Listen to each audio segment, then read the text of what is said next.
তো আজকে তোমাদের সাথে আমি শেয়ার করব সরস্বতী পুজোর 2nd ডে মানে ৩ তারিখের ভ্লগ। জানি ভ্লগটা দিতে তোমাদের একটু লেট করে ফেলেছি বাট পুরো ভ্লগটা দেখতে থাকো, ভীষণ মজা পাবে এবং অনেক কিছু আজকে আমি তোমাদের সাথে শেয়ার করব যেটা কখনো তোমাদের সাথে শেয়ার করিনি। আরো একটা স্পেশাল জায়গায় গেছিলাম যে জায়গাটা আমার জীবনের ছোট্ট একটা পার্ট হয়ে দাঁড়িয়েছিল। চলো তাহলে বেশি দেরি না করে ভ্লগটা স্টার্ট করি। ছোট্ট একটা ভ্লগের মাধ্যমে তোমাদের সাথে শেয়ার করব সরস্বতী পুজোর ২য় দিন মানে ৩ তারিখটা কেমনভাবে কাটিয়েছিলাম। তো বেশি দেরি না করে লেটস গেট স্টার্টেড।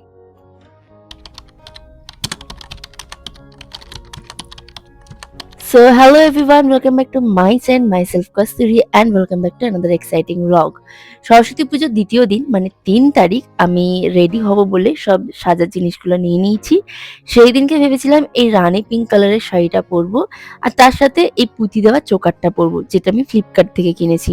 সো তাড়াতাড়ি করে সাজগোজ করে রেডি হয়ে নিয়েছি। সেই দিনকে বেসিক্যালি ভ্লগ করবার সেরকম একটা প্ল্যান ছিল না, বাট ভাবলাম যখন বেরোচ্ছি তাহলে তোমাদের সাথে একটা ছোট্ট ভ্লগ শেয়ার করি। তো দেখতেই পাচ্ছ খুব সুন্দরভাবে সাজগোজ করে এখন বেরিয়ে পড়েছি। আচ্ছা, আমাকে দেখতে কেমন লাগছে অবশ্যই কিন্তু কমেন্টসে জানিও। ২ তারিখে ওয়েদারটা যতটা মেঘলা ছিল ৩ তারিখে দেখছি ততটাই গরম পড়েছে। এদিকে আরেকজন আমাকে নিতে চলে এসছে, সেম পাঞ্জাবি পরে আজকেও বেরিয়েছে কারণ কি ওর আর পাঞ্জাবি নেই, সেই কারণে। তাই আজকে আর কি ম্যাচিং মতো শাড়ি পাঞ্জাবিটা পরা হলো না, কালকে তো পরে বেরিয়েছিলাম।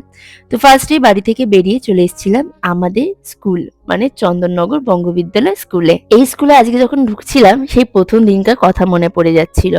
মাধ্যমিকের পর ক্লাস 11 এবং 12 আমি এই স্কুলে পড়াশোনা করেছি।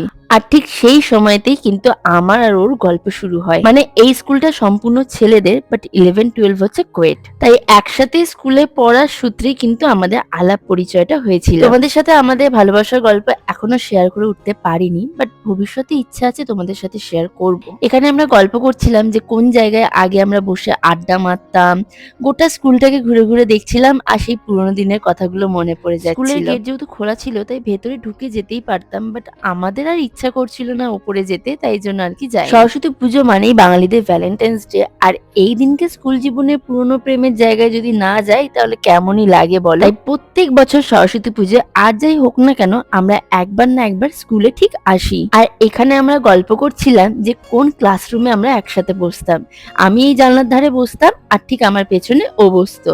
কোভিড এর টাইমে যেহেতু স্কুলে ভর্তি হয়েছিলাম তাই খুব অল্প দিনেই বন্ধু পাতিয়েছিলাম এখানে, কিন্তু বিশ্বাস করো এখনো ওই 11-12 এর সময়টা না ভীষণ মিস করি। শুধু একটাই আফসোস থেকে গেল যে পুরনো যাদের সাথে স্কুলে একসাথে পড়তাম তারা যদি আসতো আরেকটু ভালো লাগতো। চলো এবার তোমাদের সাথে আমাদের স্কুলের ঠাকুরটা দেখিয়ে ফেলি। এই স্কুলের সাথে জড়িয়ে থাকা একটা মজার ঘটনা তোমাদের সাথে শেয়ার করি চলো। যখন আমরা ক্লাস 11 কি 12 এ পড়ি তখন আমরা সবাই মিলে 10-20 টাকা দিয়ে গেট কিপারকে বলে স্কুলের পাশে বিরিয়ানির দোকান থেকে 10 জনে মিলে বিরিয়ানি ভাগ করে খেয়েছিলাম। মানে সবাইকার ভাগে নামমাত্র বিরিয়ানি পড়েছিল, বাট সেই বিরিয়ানির স্বাদ যে এত ভালো লাগছিল তোমাদের বলে বোঝাতে পারবো না। আর সেই সময় যেসব বন্ধুরা আমার সঙ্গে ছিল ওরাও এখনো পর্যন্ত এসব ঘটনা শুনলে পরে হাসে, আর আমার তো নিজের হাসি পায়। যাই হোক, আমাদের স্কুলের ভেতরকার প্যান্ডেল তোমাদের সাথে শেয়ার করে দিলাম। এবার চলো ঠাকুরের দর্শন করা যাক। আমরা এসেছি আমাদের স্কুলে, তাই তো, যে স্কুলে আমরা একসাথে পড়েছি। কেমন লাগছে পুরনো স্কুলে এসে?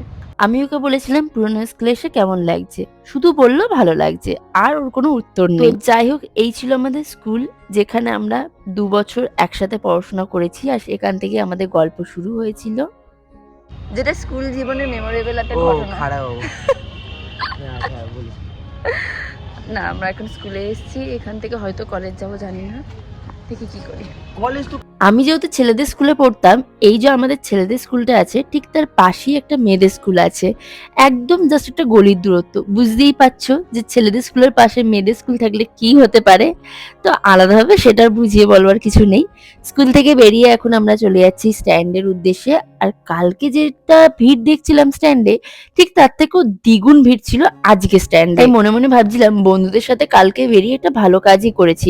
আজকে যা পরিমাণে ভিড় দেখছি স্ট্যান্ডে, এ তো পা রাখার জায়গা ছিল না। প্রত্যেক বছর অবশ্য সেটাই হয়, নতুন কিছু নয়, কিন্তু বুঝতে পারি না এরা কোন দিকে হেঁটে যায়।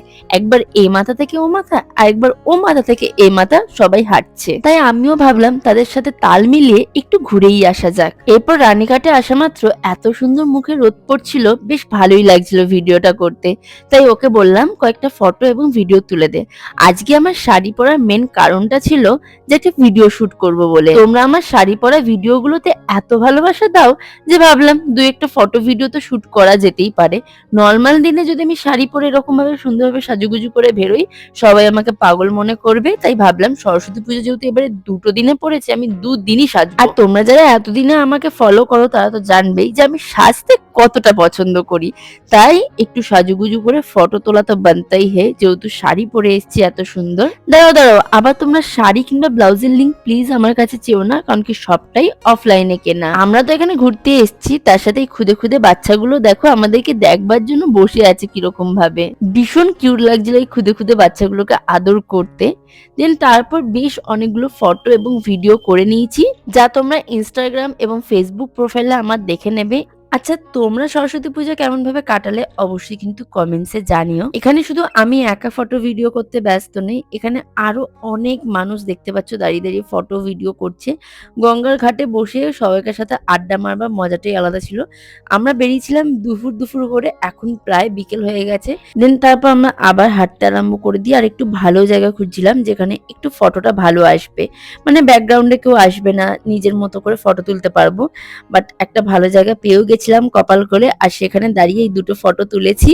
আর সামনে দেখো কতটা ভিড় আছে, জাস্ট তোমরা দেখো কত ছেলে মেয়ে এখানে এসছে।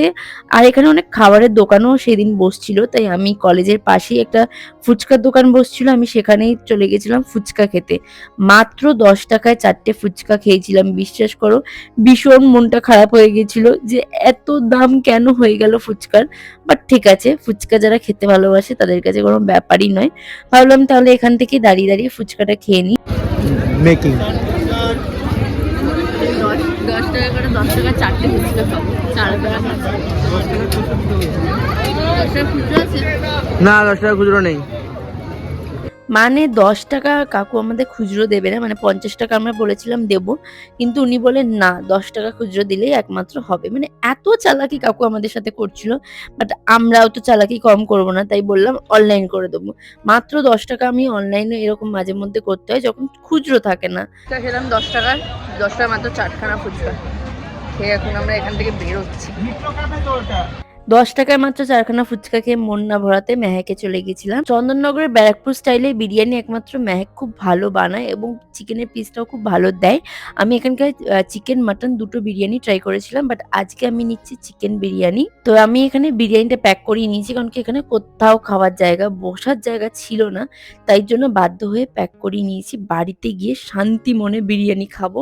তো আজকে দুপুরে লাঞ্চটা তো বিরিয়ানি খাবোই। তো এখন বাড়ি ফেরার পথে রওনা দিয়েছি, আর আজকের ব্লগটা এখানেই এন্ড করছি। আশা করি তোমাদের সরস্বতী পুজোর ছোট্ট ব্লগটা দেখতে ভীষণ ভালো লেগেছে। ভালো লাগলে অবশ্যই লাইক এবং সাবস্ক্রাইব করে দিও, আমাকে অনেক অনেক সাপোর্ট করো। থ্যাংক ইউ সো মাচ ভিডিওটা দেখবার জন্য। চলো বাই।